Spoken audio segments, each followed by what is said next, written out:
Hello, good evening everyone. मैं संदीप गिल और agree दर्पण के ऑनलाइन प्लेटफॉर्म पे आपका हार्दिक स्वागत एंड अभिनंदन करता हूँ। उम्मीद करता हूँ कि आप सब अच्छे होंगे और लगातार आप अपनी स्टडी के लिए जुड़े होंगे। विभिन्न प्रकार के कॉम्पिटिटिव एग्ज़ाम आ रहे हैं। 12वीं वालों की एक नई खुशखबरी है। 12th बेसिस अलग अलग 4 पोस्टें आई है, लैब असिस्टेंट की, पोल्ट्री साइक की और सुपरवाइज़र की, जो MP UAT उदयपुर ने निकाली है। 9 फरवरी से उसके जो एग्ज़ाम अपने फॉर्म बनने हैं वो स्टार्ट हो जाएंगे। मार्च तक भरे जाएंगे भी फॉर्म। तैयारी अच्छे से करते रहना, यही सिस्टम है, यही सिलेबस है, यही चीज़ें आएगी। तो अपने कंटिन्यू पढ़ रहे थे एनिमल डिजीज़ और उसमें भी जीवाणु जनित बीमारियां पढ़ रहे थे, जिसकी अपने 5 क्लास कर चुके थे। आज लेके हैं 6 क्लास। आपको लग रहा होगा कि नंबर ऑफ क्लासेस बहुत ज़्यादा हो रही है, पर ऐसा कुछ नहीं है। जो चीज़ें आप किसी भी बड़े से बड़े राजस्थान के चैनल पे चले जाना या किसी भी इंडिया के चैनल पे चले जाना, आपको बड़े बड़े वीडियोज़ मिलेंगे, घंटों भर के वीडियो मिलेंगे ना। और अपने जब तक आप 1 आवर की वीडियो देखोगे तब तक आप लगभग कितने टॉपिक देख चुके होते हैं? 6। ठीक है। तो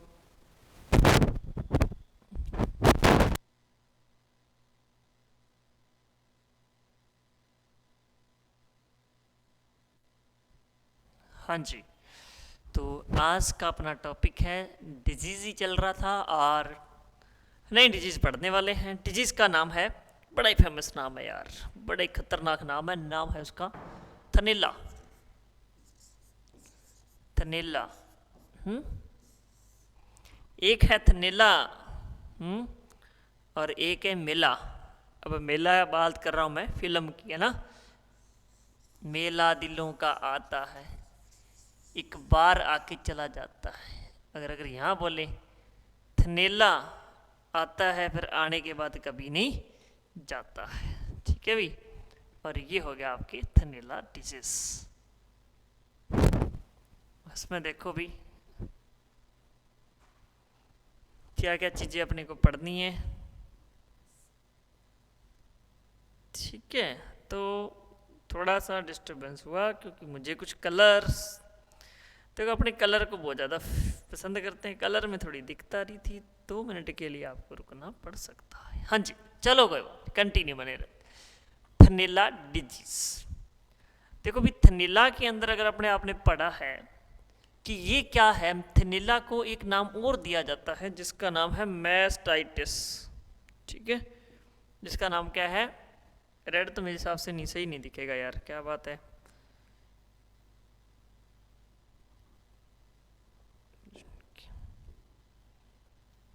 ये सही है। इसे इंग्लिश में कहा जाता है मैस्टाइटिस। ठीक है भाई। 2 वर्ड आपको देखने को मिलेगा, मैस्टाइटिस, एक मिलेगा मैस्ट्राइटिस। 2 वर्ड है, दोनों के बारे में पहले अच्छे से डिस्कस करते हैं कि होता क्या है। एक होता है मैस्टाइटिस।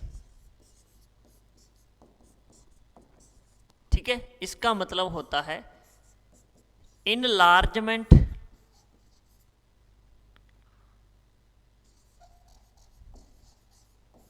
मेंट इन ममेरी ग्लैंड।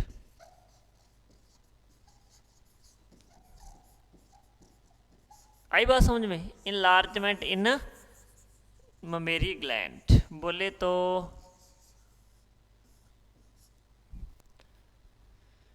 पशु के थन में सूजन आ जाना, या फिर ममेरी का मतलब उसके अडर में ना। कैसे होता है ये? यूं करके यूं यूं यूं यूं यूं, है ना। कितने 3.5 थन बन गए क्या? इसे बोला जाता है अडर। बोले तो अयन, हिंदी में इसको अयन बोलते हैं। और ये क्या कहलाते हैं? चारों टीट्स या थन। और इस पूरी जो यहाँ पे ग्लैंड काम करती है उसे बोला जाता है मेरी ग्लैंड। मैमल्स में पढ़ते हैं ना, इसे मैमल्स में रखा गया है। अरे भाई, यही तो कारण है इसको मैमल्स में रखते हैं, क्योंकि इसमें क्या होती है? Developed mammary gland. किसके लिए बनती है? Secretion of the milk. अब मैस्टाइट्स का मतलब है कि थनों में सूजन आ जाना। अपने ऐसे हिंदी में थोड़ा थनों में सूजन या थनों से रिलेटेड पूरे ही प्रोग्राम के अंदर, तो ये कहलाएगा मैस्टाइटिस या थनैला। इसी से रिलेटेड एक और बात है जिसे बोलते हैं मैस्ट्राइटिस, मैस्ट्राइटिस।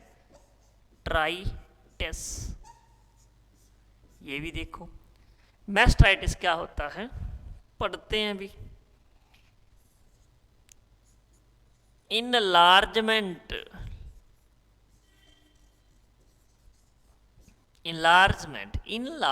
इन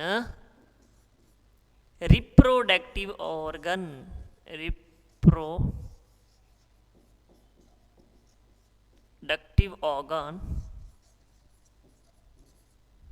ऑर्गन्स ऑफ फीमेल्स। इतना बात याद रखनी है, अगर फीमेल के रिप्रोडक्टिव ऑर्गन के यानी मादा के प्रजनन अंग में, मादा के प्रजनन अंग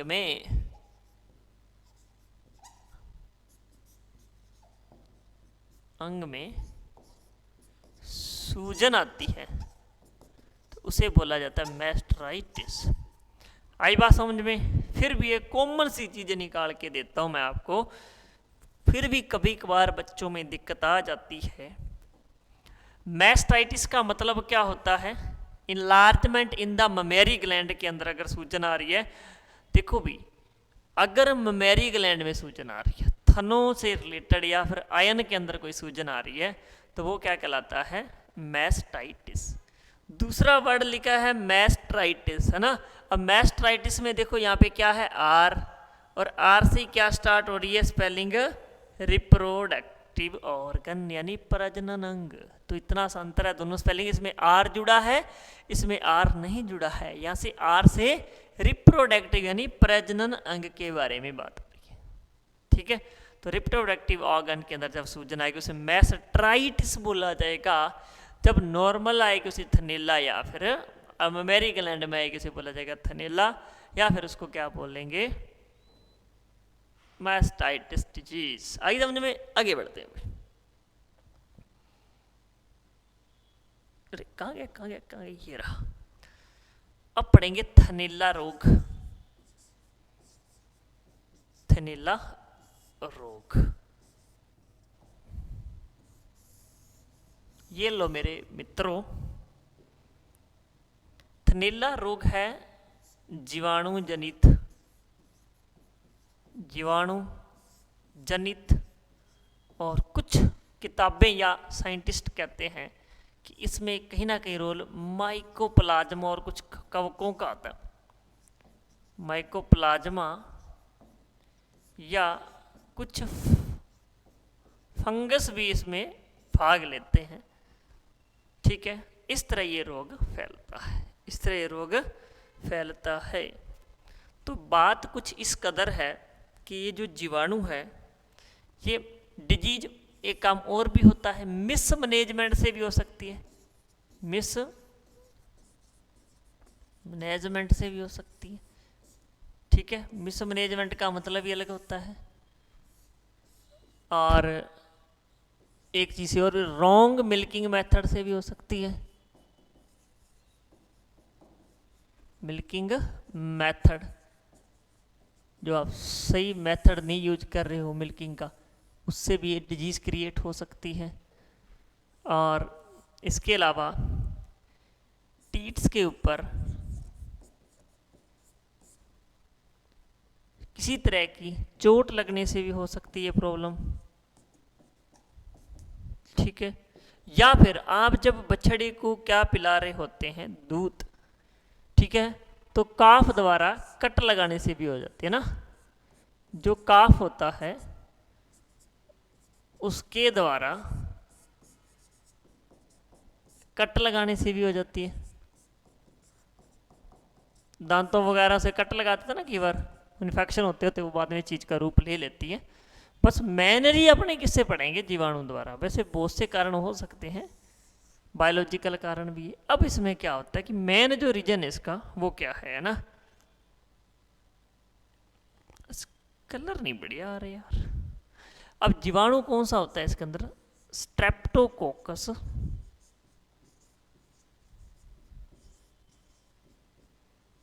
कोकस एगलैक्सिया,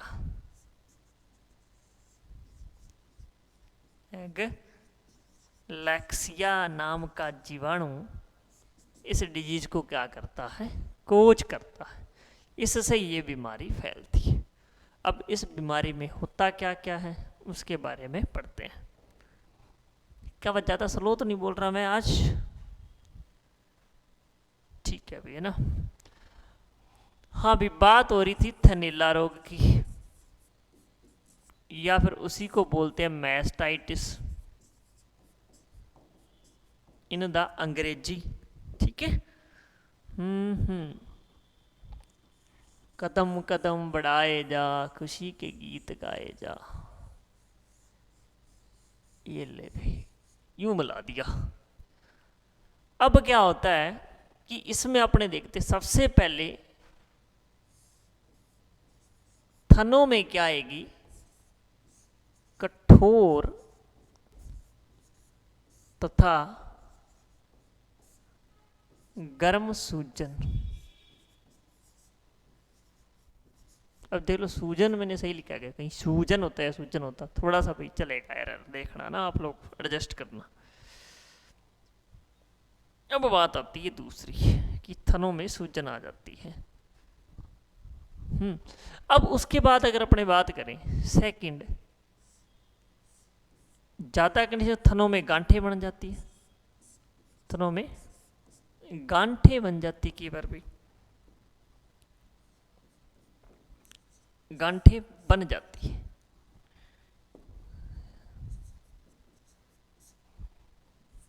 गांठें बन जाती है, गांठें बनेगी थनों में, तो इसकी वजह से क्या आना जाता है, यहाँ नहीं, इसको यहाँ से हो रहा है ना ये, तो इस कारण क्या आ जाता है, दूध आना बंद हो जाता है, दूध आना बंद। ये तो ये कंडीशन होती है ना। दूध छेने जैसा नहीं, फटा दूध सा आ जाता है, दूध छेने जैसा आता है। क्या ले दूध दे, क्या लिख दे मैंने, है दूध कैसा आता है, दूध छेने जैसा है ना, फटा हुआ दूध ऐसा था ना, दूध छेने जैसा था। छेना अब अपन देखो छेने जैसा ना, छेने जैसा, छेना रसगुल्ला बनाते हैं ना, जब जिससे रसगुल्ला बनाया, दूध को क्या कर लिया, सिट्रिक एसिड डाल दिया और उस दूध को फाड़ दिया, उसमें से पानी निकाल दिया और बचा हुआ क्या कहलाता है, छेना कहलाता है ना, पानी के अलावा जो सॉलिड पार्ट बच जाता है। अब बात ये है कि ये थैलेला जो रोग हो जाता है, ये क्या करता है, दूध की बायोलॉजिकल केमिकल यानी रासायनिक और फिजियोलॉजिकल स्थिति चेंज कर देता है, सारी स्थिति इसकी बदल जाती है। ऐसा क्या होता है कि ये सारा कुछ चेंज करता है, कैसे करता है समझते हैं। फिजिकल प्रॉपर्टी की बात करें, है ना, फिजिकल यानी भौतिक अवस्था कैसे चेंज करता है, तो भौतिक अवस्था की जब बात आएगी तो भौतिक अवस्था में देखो दूध दिखने में कैसा होता है, सफेद। ठीक है। अब एक चीज और देखना, दूध फटे छेने जैसा, और सीवियर कंडीशन में क्या आता है, दूध में मवाद तथा रक्त आना शुरू हो जाता है, आना शुरू। ठीक है। अब देखो नॉर्मल सी बात है, दूध होता है सफेद रंग का, परंतु जब थैलेला में क्या आएगा, ये देखो ये बात कह रहा है ना, जो रक्त आना शुरू हो जाएगा तो इसका रंग चेंज हो जाएगा, तो रंग इसका लगभग पीले से लाल हो जाता है ना, पीले से लाल रंग हो जाएगा। तो सबसे पहले इसकी फिजियोलॉजिकल प्रॉपर्टी ही चेंज होगी, कलर चेंज, टेक्सचर चेंज। दूसरा है बायोलॉजिकल, देखो भी बायोलॉजिकल हो गई, क्योंकि पहले दूध में क्या सा लैक्टोबैसिलस होते हैं ना, लैक्टोबैसिलस होंगे, बैक्टीरिया जो होंगे, लैक्टोबैसिलस कम होते, बाकी लैक्टोबैसिलस बाद में प्रेजेंट होते, लगभग इसमें लैक्टोबैसिलस ही रहते हैं ना, यही होते हैं। अब इसकी जगह कौन सा आ जाएगा, स्ट्रेप्टोकोकस आ जाएगा।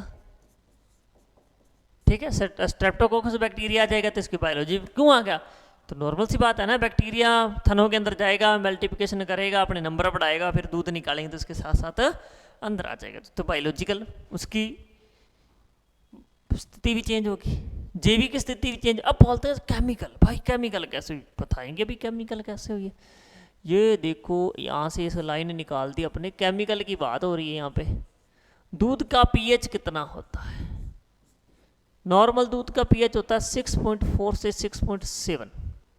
अब इसमें मिल जाता है आके रक्त, और आपको पता है कि रक्त का पीएच होता है 7.4, तो दूध का अब पीएच पहले से चेंज होकर कितना हो गया 7.4।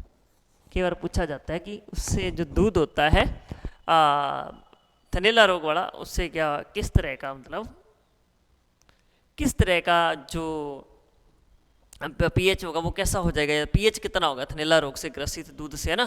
तो सेम, तो बायोलॉजिकल प्रॉपर्टी भी चेंज हो रही है, केमिकल भी हो रही है। देखो केमिकल कैसे हो रही है, तो पीएच पहले ऐसा था, केमिकली अपने पीएच को मेंटेन करेंगे तो पीएच 6.4 से 6.7 होता है पीएच एक फ्रेश मिल्क का, परंतु जब इसमें ब्लड मिल जाता है तो ब्लड का पीएच होता है 7.4, जिसकी वजह से मिल्क का पीएच भी 7.4 होता है। तो केमिकल प्रॉपर्टी भी चेंज। बायोलॉजिकल कुछ बैक्टीरिया ऐसे थे जो यूजफुल थे किसके लिए, ह्यूमन के लिए, मिल्क के लिए, उसके मिल गया स्ट्रेप्टोकोकस एग्लैक्सिया के अंदर ऐड हो गया, तो बायोलॉजिकल प्रॉपर्टी चेंज। दूध एकदम सफ़ेद दिख रहा था, एकदम लिक्विड कंडीशन में दिख रहा था, अब दूध कैसा हो गया, हल्का पीला या लाल हो गया, क्योंकि इसके अंदर मवाद भी भर गई और रक्त भी आने लग गया। देखने जो चीज़ें आंखों से देख सकेंगे वो फिजिकल प्रॉपर्टीज होती है ना, वो भी चेंज होगी। सफ़ेद से कैसा होगा, पीला, दोले से लाल हो गया। अभी देखो यहाँ पे है ना, और भी इसके अंदर चेंजेस, जैसे दूध नॉर्मल लिक्विड कंडीशन में अपने को दिखता है ना, तो बाद में क्या उसमें फटे छेना वगैरह दही जैसी कंडीशन दिखने लग जाएगी, तो उसकी भौतिक अवस्था भी चेंज हो जाती है। तो ये है एक फीचर्स, छोटे मोटे जो कैरेक्टर्स आपको देखने को मिलते हैं किसमें, थनैला ग्रसित दूध, थनैला के अंदर ये रोग दिखते हैं और क्या क्या चेंजेस आते हैं ये भी आपने देख लिया, रोग कारक उनका ये भी देख लिया। इसके बाद छोटी सी बात बच्ची ख़त्म करते हैं, ज़्यादा लंबा नहीं खींचने के मतलब नहीं है, कोई वीडियो पहले भी लंबी हो रही है, इतनी लंबी अपने को लेके नहीं जानी है। अगर आप क्या करे हो, थनैला ग्रसित, थनैला ग्रसित दूध से, ठीक है, मानव में क्या होता है, मानव में टीबी रोग तथा ब्रूसेलोसिस हो सकता है। सेलोसिस, ब्रूसेलोसिस बोले तो गर्भपात, ब्रूसेला अबोर्टस नाम के जीवाणु से होता है, ठीक है, ये प्रॉब्लम हो सकती है। अब आपको क्या करना है, इसका ट्रीटमेंट करना है। तो ट्रीटमेंट कैसे करोगे इस रोग का, हाउ टू ट्रीट। सबसे पहले एक नली आती है जिसे बोलते हैं साइफन ट्यूब, ठीक है। इस रोग की जांच के लिए कौन सा टेस्ट किया जाता है, तो उसका होता है strip cup test. Strip cup test पूछ रही तो आपको बताना है, स्ट्रिप कप टेस्ट किस में यूज करते हैं, थनैला रोग में, ठीक है। ट्रीटमेंट में आपको साइफन ट्यूब लेनी है, उसको कई जो थन होते हैं, साइफन ट्यूब बहुत पतली नली होती है जिसको दवाई से भर के टीट कनाल के अंदर ऐसे चढ़ा दिया जाता है, ताकि ये पूरे क्या कर सके, पूरे को एकदम वो दवाई जो भी है वो प्रोवाइड करा सके, या फिर जो भी। इसमें अपने क्या चढ़ाते हैं, OTC चढ़ाते हैं ना, इसमें साइफन नली में क्या चढ़ाते हैं, OTC, यानी जिसका नाम होता है ऑक्सो टेट्रासाइक्लिन। किसमें भर दी जाती है, साइफन ट्यूब में, और ये साइफन ट्यूब कहाँ डाल दी जाती है, थन के अंदर, है ना, थन में चढ़ा देती है, पूरा उसका ट्रीटमेंट करता रहता है। वैसे वैक्सीनेशन की बात करें तो एक वैक्सीन का नाम है मैस्टी वैक्सीन, मैस्टी वैक्सीन, जो प्रति वर्ष पशु को लगाते हैं।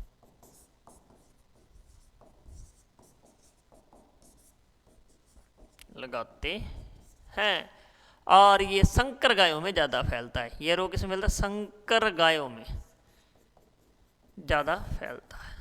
ठीक है भाई, ये छोटी मोटी बातें, ऐसी कुछ ज़्यादा इसके अंदर है नहीं, ये आप पढ़ लेना, कोई भी कंपटीशन एग्जाम में देख लेना। अगर इस रोग से रिलेटेड कोई क्वेश्चन आ जाए तो इस वीडियो से कोई क्वेश्चन बाहर नहीं जाने वाला, ये मेरा आपसे वादा है। ठीक है, जय हिंद, जय भारत।